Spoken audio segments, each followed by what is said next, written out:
நம்ம இந்த டிஆர்பி அல்லது டிஎன்பிஎஸ்சிலாம் பார்த்தீங்கன்னா, எழுத்துக்களை பற்றிய ஒரு நீண்ட வினாக்கள் கேட்கப்படுகின்றன. எழுத்துகள் எழுதப்படுவதனால அது எழுத்து. எழுதப்படுவது எழுத்தெனப்படுமே என்பதுதான் இலக்கணம். மொழிகள் ஒவ்வொரு பகுதிக்கும் எவ்வாறு வேறுபட்டிருக்கிறதோ, அதேபோல எழுத்து முறைகளும் வேறுபட்டிருக்கிறது. இப்போ ஆங்கில எழுத்து முறை ஒரு வகையாக இருக்கும்.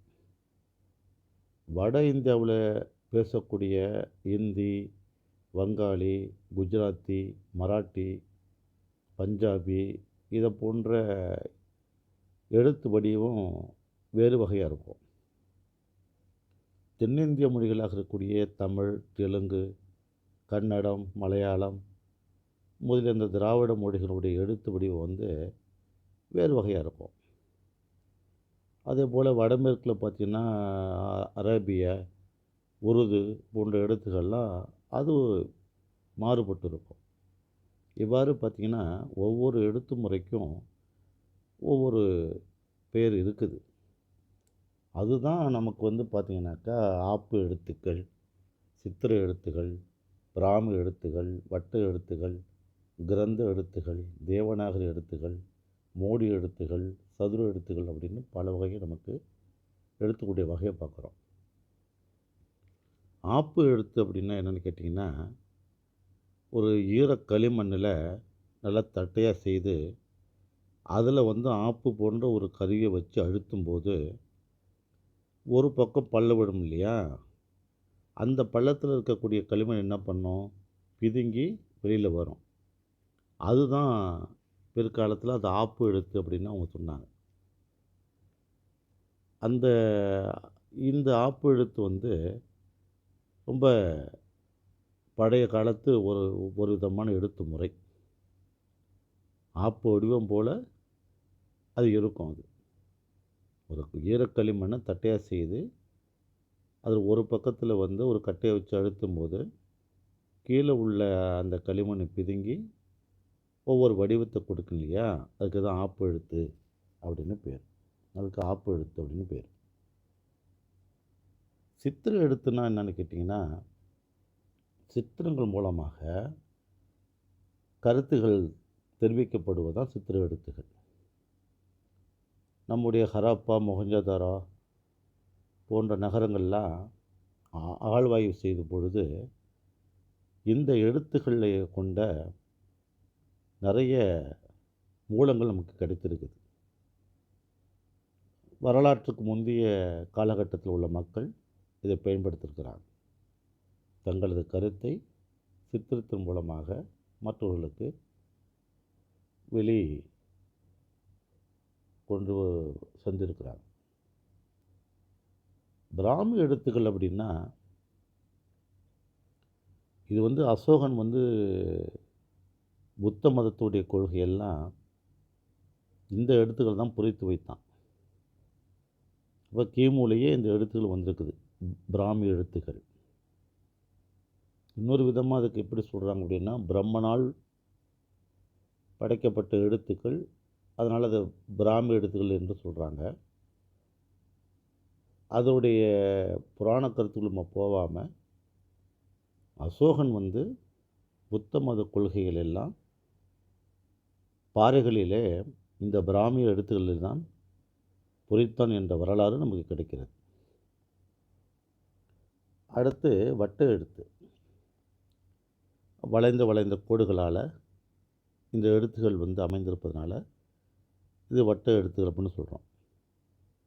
நம்முடைய தொல்காப்பியம், சங்க இலக்கியங்கள் இவற்றுக்கு பிற்பட்ட இலக்கண இலக்கியங்கள் எல்லாம் இந்த வட்ட எழுத்துக்களால் தான் ஆனவை. வட்ட வட்டமாக எழுத்துக்கள் வட்ட வட்டமாக இருக்குது இல்லைங்களா. இன்றைக்கும் கூட நம்முடைய எழுத்துக்கள் எல்லாம் கல்வெட்டில் எல்லாம் வட்டமாக தான் அது நமக்கு தெரியும், கண்ணுக்கு தெரியும். எனவே வளைந்த வளைந்த கோடுகளால் எழுதக்கூடிய எழுத்துக்களுக்கெல்லாம் வட்ட எழுத்து அப்படின்னு பேர். நம்முடைய தொல்காப்பியத்திலிருந்து, சங்க இலக்கியத்திலிருந்து, சங்க மருவிய இலக்கியத்திலிருந்து, காப்பியங்களிலிருந்து ஐஞ்சிறுகாப்பியங்களிலிருந்து எல்லாமே வட்டு எழுத்துக்களால் ஆக்கப்பட்டது அப்படிங்கிறது தெரியுது. இப்போ நம்முடைய கன்னடம், தெலுங்கு, மலையாளம் ஆகிய இந்த திராவிட மொழிகள் இல்லையா, தமிழ், இதெல்லாம் வந்து பார்த்திங்கன்னா வட்டு எழுத்துக்களால் தான் ஆனவை. அடுத்து கிரந்த எழுத்துக்கள். இந்த பல்லவர்கள், அதாவது கிபி 6ஆம் நூற்றாண்டுக்கு பிறகு வந்த பல்லர்கள், பிற்கால சோழர்கள் ஆகியோரெலாம் இந்த எழுத்தை தான் பயன்படுத்தினாங்க. இந்த நீங்கள் ராசராஜனுடைய சில கல்வெட்டுகள் எல்லாம் பார்த்தீங்கன்னா, அவனுடைய மெய்கீர்த்திக்கு முன் இந்த கிரந்த எழுத்துக்களால் ஆன ஸ்லோகமெல்லாம் அதில் இடம்பெற்றிருக்கும். இன்னும் சொல்லப்போனால் அந்த கிரந்த எழுத்துக்களில் தான் சமணர்கள் வந்து நிறைய நூல்கள் எழுதினாங்க. இப்போ பிராமிய எழுத்துக்களில் புத்த மத கொள்கைகளும் அல்லது புத்தரை சார்ந்த செய்திகளையும், கிரந்த எழுத்துக்களில் சமணர்கள் சார்ந்த வரலாறையும் நம்மளால் பார்க்க முடிகிறது. சமணர்களே பல நூல்கள் வந்து கிரந்த எழுத்துக்கள்னால தான் எழுதியிருக்கிறாங்க. அதுக்கடுத்து தேவநாகரி எழுத்துக்கள். தேவநாகரி எழுத்து அப்படின்னா, இந்தியாவினுடைய வடபகுதியில் சமஸ்கிருத மொழி இருக்கு இல்லையா, ஆரிய மொழி இருக்கு இல்லையா, சான்ஸ்கிரிட், அந்த எழுத வழங்கப்பட்ட அந்த ஒரு வகை எழுத்துக்கு தான் நாகரி அப்படின்னு பேர். அதுக்கு நாகரி அப்படின்னு பேர்.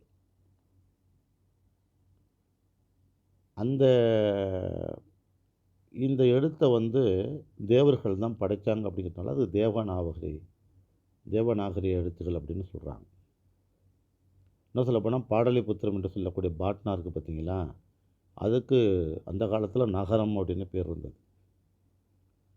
அங்கே இந்த எழுத்துக்கள்லாம் எழுதப்பட்டதுனால நாகரி என்ற பேரும் வந்திருக்கலாம். தேவர்களால் படைக்கப்பட்டதாக நம்புவதனால அங்கே தேவநாகரி என்ற பேரும் வந்திருக்கிறது. இந்த நகரி எழுத்துக்கள்லாம், தேவநாகரி எழுத்துக்கள்லாம் பிராமி எழுத்துக்களால் தான் தோன்றிய அப்படிங்கிறது நமக்கு முக்கியம். அது புத்த மத கருத்துக்களை சொன்ன அசோகன் காலத்தில் எழுதப்பட்ட அந்த பிராமிய எழுத்துக்களிலிருந்தான் இந்த தேவநாகரி எழுத்துக்கள் தோன்றின அப்படின்னு பிற்கால வல்லுநர்கள்லாம் அதை சொல்கிறாங்க. இப்போது சமஸ்கிருதம், அதற்கு பிறகு அதிலிருந்து தோன்றிய ஹிந்தி, மராட்டி, பங்காளி போன்ற மொழிகள்லாம் தேவநாகரி எழுத்துக்களால் ஆக்கப்பட்டது அப்படிங்கிறது நம்ம முக்கியமான ஒரு கருத்து. அதுக்கடுத்து மோடி எழுத்துக்கள்னு ஒரு எழுத்து இருக்குது. நம்ம தஞ்சாவூரை தலைநகராக கொண்டு ஆண்டாங்க இல்லையா மராட்டிய மன்னர்கள், அந்த மராட்டிய மன்னர்களால் பயன்படுத்தப்பட்ட ஒரு வகையான எழுத்து தான் அது மோடி எழுத்துன்னு பேர். அது சங்கிலி போல் கோத்து கோத்து கோத்து கோத்து எழுதுறது, அதுக்கு மோடி எழுத்துக்கள்னு பேர். அது அவர்களுடைய ஆட்சி முடிவற்ற பிறகு அந்த எழுத்துக்கள் மறைந்து போயினது. இதுக்கு இடையில் கண்ண எழுத்து அப்படின்னு ஒரு எழுத்து இருக்குது. கண்ண எழுத்து அப்படிங்கிறது சிலப்பதிக காலத்திலேயே நமக்கு வந்திருக்குது. இப்போ பூம்புகாரில் வெளிநாட்டிலிருந்து வரக்கூடிய பொருட்களை அந்த குறிப்பிட்ட ஒரு ஆட்களுக்கு அனுப்புவதற்கு சில குறியீடுகளை அந்த மூட்டையில் குத்தி அனுப்புனாங்க. அந்த எழுத்துக்கு கண்ண எழுத்து அப்படின்னு பேர். அது ஒரு அடையாளம் போல் இருக்கக்கூடிய ஒரு எழுத்து. இன்றைக்கி கொடுக்கக்கூடிய நம்ம முத்திரை போல். நம்ம புகார் நகரத்திற்கு வரக்கூடிய வெளிநாடுகளிலிருந்து உள்நாட்டு மூலமாகவோ அல்லது வெளிநாட்டு மூலமாகவோ கடல் மூலமாக வரக்கூடிய அந்த மூட்டைகளில் அது யாருக்கு சேர வேண்டும் என்பதற்காக சில குறியீடுகளை வந்து அந்தந்த வணிகருக்கு உரிய அடையாளத்தை அதில் குறித்தாங்க. அந்த அடையாள எழுத்துக்கு தான் கண் எழுத்து அப்படின்னு பேர். அது கண் போல் இருந்திருக்குது. இப்போ முத்திரை போடுறது போல். அதுக்கு கண் எழுத்து அப்படின்னு பேர். அது கூட ஒரு எழுத்து இருந்திருக்குது. அடுத்து சதுர எழுத்து. இப்போ நேர்கோடுகளால், ஏன்னா ஆப்பு எழுத்தெல்லாம் நேர்கோடு எழுத்து. சித்திர எழுத்து, வட்ட எழுத்து இவையெல்லாம் மாறி பிறகு சதுரங்களால் சதுரம் சதுரமாக எழுதக்கூடிய ஒரு முறை அப்புறம் தோன்றியது. அதுதான் இப்போ தற்போது நம்ம எழுதக்கூடிய அது எழுத்து முறை, சதுர எழுத்து முறை. இந்த எழுத்து இது எழுத்து தோன்றுவதற்கு முன்னாடி இதற்கான ஆரம்ப எழுத்து முறைங்கிறது வட்ட எழுத்து தான். அப்போ தமிழனுடைய முதல் எழுத்து வட்ட எழுத்து தான். அந்த வட்ட எழுத்திலிருந்து தான் பிறகு தற்போது எழுதக்கூடிய சதுர எழுத்துக்கள் நம்ம பண்ணியிருக்கிறோம். இப்போ சங்க இலக்கியங்கள், தொல்காப்பியம் எல்லாம் வட்ட எழுத்துக்களால் ஆக்கப்பட்டது. அதற்கு பிறகு ஆங்கிலேயர்களுடைய காலத்திற்கு பிறகு தான் வட்ட எழுத்துக்கள் இப்போ சதுரம் சதுரமாக எழுதக்கூடிய ஒரு எழுத்து முறைக்கு நம்ம மாறி இருக்கோம். அதனால் நமது வட்ட எழுத்து தான் மிக தொன்மையானது அப்படிங்கிறத மட்டும் நம்ம தெரிஞ்சுக்கணும். மிக தொன்மையான எழுத்து தமிழ் எழுத்துக்களில் வட்ட எழுத்து அப்படிங்கிறத நம்ம தெரிஞ்சுக்கணும். எனவே இதை போன்ற எழுத்து முறைகளை பல வினாக்கள் கேட்கப்படுகின்றன. குறிப்பாக TRB, TET, TNPSC group 2, UPSC தேர்வுகள்லாம் பார்த்திங்கன்னா எழுத்துக்களுடைய வரலாறை, எழுத்துக்களுடைய வகையை, எழுத்துக்களுடைய அந்த சிறப்பை கட்டுரையும் எழுத சொல்கிறாங்க. ஒரு வார்த்தையில் எழுத சொல்லுவாங்க, அல்லது தகுந்த விடையை தேர்ந்தெடுத்து எழுதுக அப்படிங்கிறதையும் சொல்லுவாங்க. எனவே எழுத்துக்களை பற்றிய ஒரு விளக்கம் நமக்கு தெளிவாக தெரிய வேண்டும். இதற்கான பல நூல்கள் இருக்கிறது. நிறைய நூல்களை படிக்கணும்.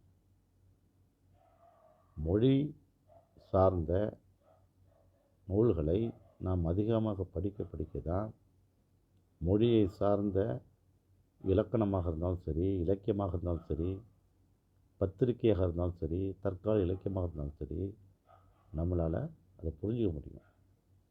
அப்போ மொழி என்பது மொழியப்படுவது. அதற்கு அடியும் இல்லை, நுனியும் இல்லைங்கிறது போல் நம்ம போய்கிட்டே இருக்கலாம்.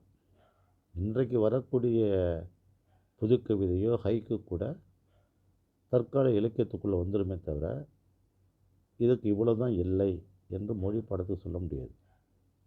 அப்போ நம்ம அப்டேட்டில் இருந்துக்கிட்டே இருக்கணும். நிறைய அப்டேட்டில் இருக்கணும். நிறைய பழைய நூல்களையும் படித்து நிறைய பார்க்கணும். அந்த நூல்களை பற்றிய ஆய்வு நூல்களை நிறைய படிக்கணும். மூலங்களை படிக்கணும்.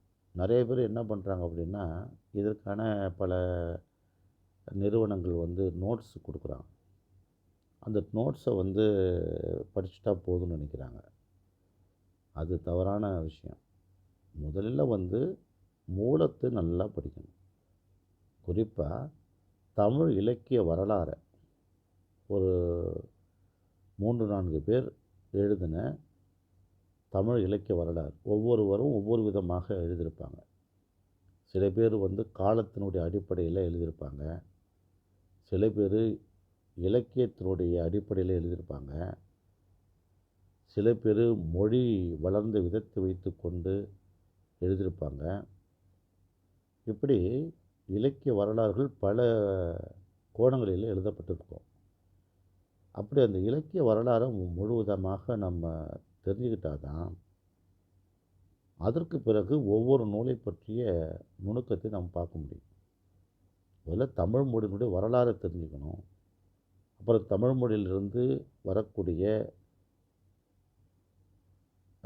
கலாச்சார பண்பாடுகள், இந்த பண்பாட்டினுடைய கண்ணாடியாக விளக்கக்கூடிய இலக்கியங்கள், இலக்கியத்துடைய ஒருமையாக இருக்கக்கூடிய இலக்கணங்கள், இவையெல்லாம் நாம் தெள்ள தெளிவாக புரிந்து நுணுகி ஆராய்ந்து அறிதோறும் அறியாமை கண்டற்றால் என்பதை போல நுண்மான் நுழைபழம் உள்ளது போல நன்றாக படித்தால்தான் மொழி பாடத்தில் மிக மிக மிக மிக அருமையாக வெற்றி பெற முடியும். நிச்சயமாக தமிழ் பாடத்தில் நிறைய இன்டெலிஜென்ஸு தேவையில்லை. இப்போ பிசிக்ஸ், கெமிஸ்ட்ரி, பயாலஜி போல் இன்டெலிஜென்ஸு தேவையில்லை. இங்கு மனப்பாடம் பண்ணக்கூடிய தன்மையும் நினைவாற்றலும் அதிகமாக இருக்கணும் தமிழுக்கு. அப்புறம் மொழியை ஆளத் தெரியணும். மொழியை பிரித்து அறிய தெரியணும். சங்க இலக்கியத்தினுடைய தொடர் என்பது வாக்கிய தொடர் வேறு விதமாக இருக்கும். சங்க மருவி இலக்கியத்தினுடைய தன்மை வேறு விதமாக இருக்கும். காப்பியங்களுடைய ஒலி வடிவம் வேறு விதமாக இருக்கும். வரி வடிவம் வேறு விதமாக இருக்கும். அமைப்பு வேறு விதமாக இருக்கும். சிற்றிலக்கியம் வேறு விதமாக இருக்கும். அப்புறம் தற்கால இலக்கியம் வேறு விதமாக இருக்கும். ஒவ்வொன்றையும் நம்ம நுணுகி ஆராய்ந்து அதில் இருக்கக்கூடிய அடிப்படையான விஷயங்களை மட்டும் இல்லாமல் ரொம்ப ஆழ்ந்து ஆழ்ந்து ஆழ்ந்து ஆழ்ந்து படிக்கிற போது தான் எந்த வினாவையும் நம்மால் மிக சிறப்பாக எதிர்கொள்ள முடியும் என்று சொல்லி, நீங்கள் அனைவரும் அது டிஆர்பியாக இருக்கட்டும், டெட்டாக இருக்கட்டும், டிஎன்பிஎஸ்சி குரூப் 1, குரூப் 2, குரூப் 4 இல்லை யூபிஎஸ்சி போன்ற எந்த ஒரு தேர்வாக இருந்தாலும் வெற்றி பெற என் மனமார்ந்த வாழ்த்துக்களை தெரிவித்துக் கொள்கிறேன். நன்றி, வணக்கம்.